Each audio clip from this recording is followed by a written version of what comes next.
तर्क से क्या होता है कि शब्दों के अर्थ बदल जाते हैं।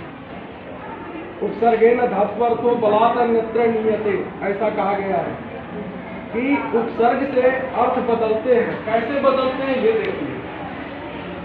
हनुमान चालीसा आप लोग पढ़े हैं? Yes sir. हनुमान चालीसा में सबसे पहला जो पद है इसमें ये दोहा को लिखा हुआ है, प्रथम दोहा हनुमान चालीसा का। इसमें पढ़ते कैसे हैं ये ध्यान देना है। श्री गुरु चरण सरोज रज निज मन मुकुर सुधार बरनौ रघुबर विमल जस जो दायक फल चारि। इस तरह से हनुमान चालीसा के दोहा को पढ़ते हैं और उसी पर आधारित तुम्हारे यहाँ पर 22 उपसर्ग है और मैंने खुद तैयार किया इसको कि कैसे याद होगा। अगर वो दोहा याद हो गया तो ये 22 उपसर्ग भी याद हो जाएंगे। तो सबसे पहले एक बार फिर मैं बताता हूँ, ध्यान रखना। श्री गुरु चरण सरोज रज निज मन मुकुर सुधार बरनौ रघुबर विमल जस जो दायक फल चारि। सेम प्रा अपसम अनुअव निर निज दुर दुसवी आनि अधिसूतय भी प्रति उप अति अपि परि। सेम फिर से प्रा अपसम अनुअव निर निज दुर दुसवी आनि अधिसूतय भी प्रति उप अति अपि परि। इस तरह से दोहा पर आधारित ये 22 उपसर्ग याद हो जाएंगे। तो 22 उपसर्ग जो है, एक एक उपसर्ग से 20-20, 50-50, 100-100 शब्दों का निर्माण होता है। उदाहरण के लिए जैसे प्र से मैं बताया था कि हार शब्द था। हार का अर्थ होता है हार जाना, डिफीट होना। और दूसरे हार का अर्थ क्या होता है?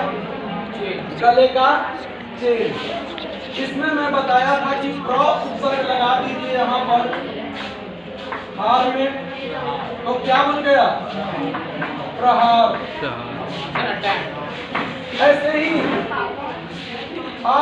ये देखिए आ उपसर्ग है, ये आ अगर लगा दिए यहाँ पर, अंगा जो होता है इसका लोप हो जाता है, ये खत्म हो जाता है, बच जाता है आहार। ऐसे ही यहाँ पर है आपका, यहाँ पर बी उपसर्ग है, बी यहाँ पर लगा दिए, क्या बन गया? बिहार। ऐसे ही यहाँ पर सम उपसर्ग है,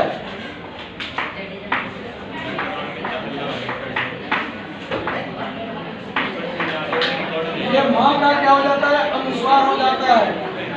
तो ये हो गया आपका संहार।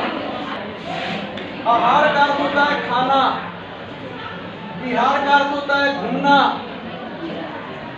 और संहार का अर्थ होता है कत्ल करना, जान से मारना। इस तरह से नरसंहार शब्द सुना होगा। तो इस तरह से एक एक उपसर्ग से कई कई शब्द बनाए जाते हैं।